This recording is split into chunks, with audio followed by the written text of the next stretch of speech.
Azad Samaj party के राष्ट्रीय अध्यक्ष चंद्रशेखर आजाद उर्फ रावण के बुधवार को सिवान जिला पहुंचने पर कार्यकर्ताओं ने खुले मन से स्वागत किया। चंद्रशेखर आजाद उर्फ रावण ने कहा कि अगर हमारी सरकार बनेगी तो दलितों पर अत्याचार नहीं होगा, न ही मुस्लिम समाज का शोषण होगा। राष्ट्रीय अध्यक्ष ने साफ शब्दों में कहा कि नीतीश सरकार हर मुद्दे पर फेल है, चाहे वो बाढ़ की तबाही हो या बेरोजगारी का आलम।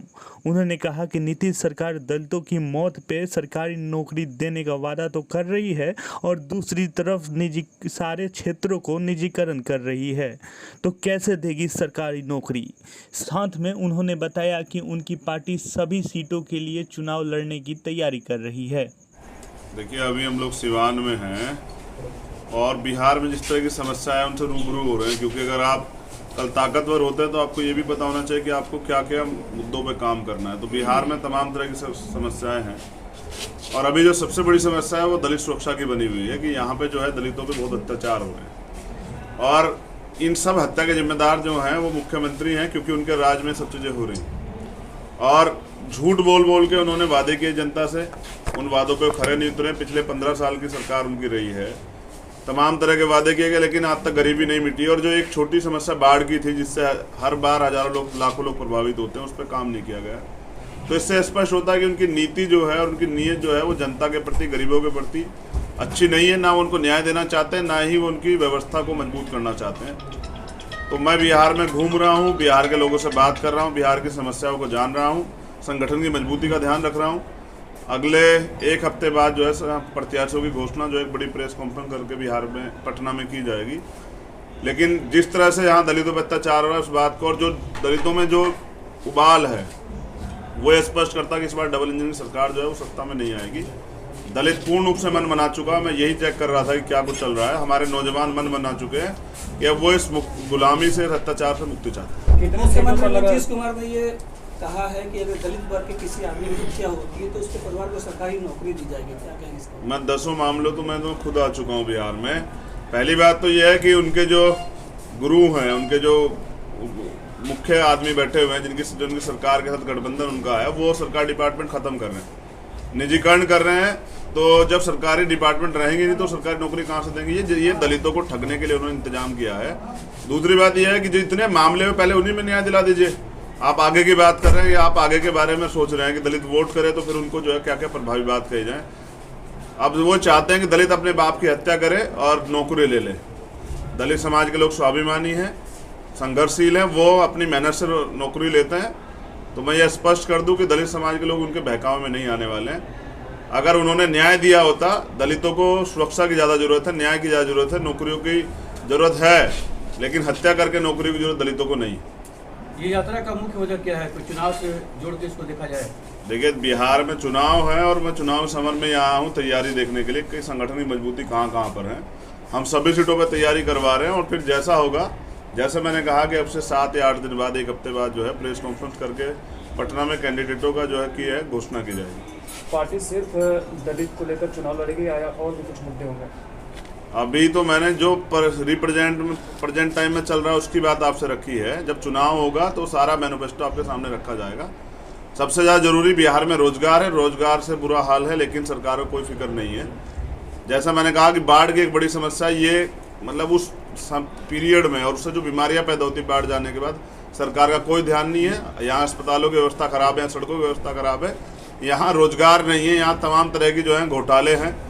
तो देखने को ये मिल रहा है कि यहाँ दलित हों या पिछड़े वर्ग के लोग हों या मुसलमान भाई हों, आदिवासी भाई हों और गरीब लोग, वो लोग जो है सिर्फ जी रहे हैं, सिर्फ अपने टाइम को किस तरह से सर्वाइव कर रहे हैं। उनको जो बाबा साहब कॉन्स्टिट्यूशन ने आज़ादी दी है वो पूर्ण रूप से अब तक नहीं मिली। सर, यह कयास लगाए जा रहे हैं कि आप महागठबंधन में शामिल हो सकते हैं। जॉब देने की बात कर रहे हैं, इसके जगह पर अगर सुरक्षा की बात करते तो वो क्यों करेंगे? उन्हें दलितों की हत्या और सुरक्षा से मतलब क्या है?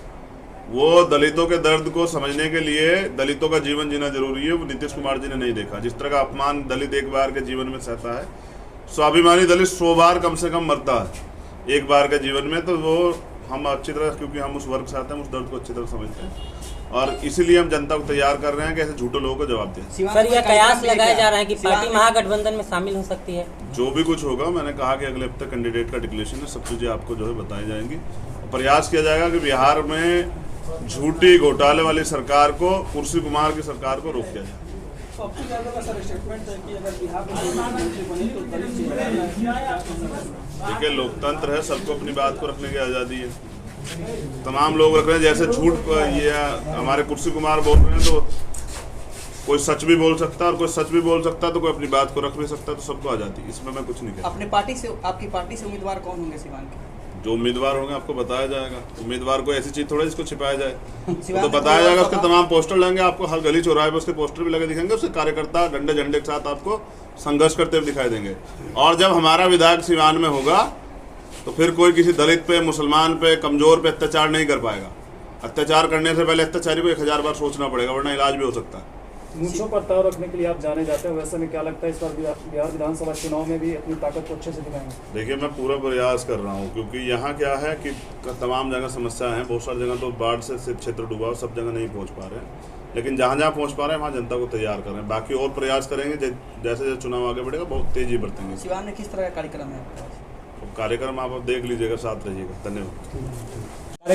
सिवान में जैसे भाई आए हैं, चंद्रशेखर भाई हमारे राष्ट्रीय अध्यक्ष जी, और कुछ बुद्धिजीवी लोगों से मिलेंगे और सोशल डिस्टेंसिंग का पालन करते हुए हम लोग बाबा साहब भीमराव अम्बेडकर को माल्यार्पण करेंगे और उसके बाद चले जाएंगे। यहाँ से कहाँ जाएंगे, किस तरह से यहाँ जाएंगे? से बाइक रैलियाँ भी है क्या? हाँ, बाइक रैली नहीं है, और बाबा साहब का माल्यार्पण करने अपनी गाड़ी से जाएंगे, और जो मतलब कार्यकर्ता मतलब समर्थक लोग हैं साथ में चलेंगे, और उसके बाद वो महाराजगंज चले जाएंगे। महाराजगंज प्रोग्राम है, उसके बाद पढ़ने चले जाएंगे। पार्टी के मजबूत नेता के तौर पर सिवान में जाने जा रहे हैं, किस तरह का कार्य और किस तरह का लक्ष्य लेके आप आगे निकलेंगे?